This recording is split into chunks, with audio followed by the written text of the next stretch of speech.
apa alasannya orang NU kalau megang istrinya itu kok batal gitu. Wong istrinya digauli saja boleh, masa megang itu batal gitu. Saya pernah didebat sama salah satu kelompok ormas tertentu. Pak Paha, apa alasannya orang NU kalau megang istrinya itu kok batal gitu. Wong istrinya digauli saja boleh, masa megang itu batal gitu. Terus saya jawab, kamu tahu definisi mahram? Nggak tahu ya. Mahram itu orang yang haram dinikah. Yang haram dinikah itu ya ibu, anak, bule, ponaan. Yang haram dinikah itu namanya mahram. Justru istri itu namanya ajnabiyah, orang lain. Makanya boleh dinikah. Jadi statusnya istri itu orang lain ajnabiyah, sehingga boleh dinikahi.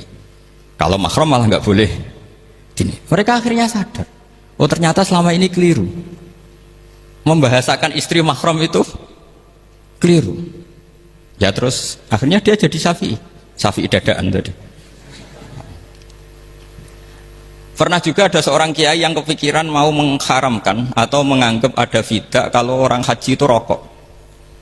Rasanya kalau kata pakar-pakar kuetar itu cengkeh itu wangi. Kalau cengkeh wangi berarti kalau haji rokok itu artinya pakai apa? Wangi. Itu hampir saja deal. Karena ya memang cengkeh itu wangi. Kemudian diingatkan sama kiai yang lain. Anda berani fatwa kalau orang Jumatan sunat ngerokok karena pakai pewangi? Terus, wah iya ya, enggak jadi. Jadi ini pentingnya ilmu itu konsensus.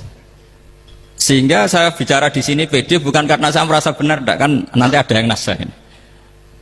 Kalau benar ya sampean dukung, kalau salah ya tinggalkan saja, biasa saja. Karena kalau sampean sama-sama tadi saya sudah bilang tahta topkotin wahidah, kita tahta syekhin wahid, tahta mursyid wahid. Saya pikir ilmu saya dan sampean ya undi lah. Kita beda jauh kan dengan Gus Naji, karena beliau alim, bisa ngarang kitab banyak. Kalau saya jenengan kan ya sama-sama nggak jelas gitu ya, sudah pokoknya santai-santai saja. Pokoknya rileks saja. Yang jelas saya datang ke sini itu mau cerita kebanggaan saya sebagai orang pesantren, produk pesantren kalau kata Gus Barak tadi. Di kampus itu saya berkali-kali ketemu doktor, profesor, dan mereka umumnya itu orang-orang yang galau, yang gelisah. Dan lucunya itu mereka memposisikan saya sebagai penasihat.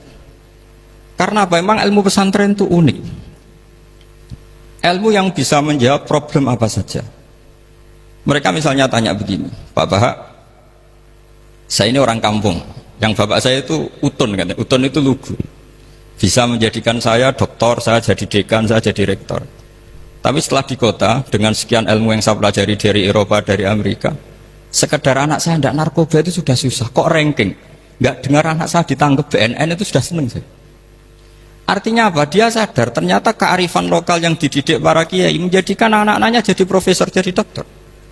Tapi dengan ilmu kedoktorannya orang menjadikan anaknya ranking itu susahnya bukan main, karena nggak ada kearifan.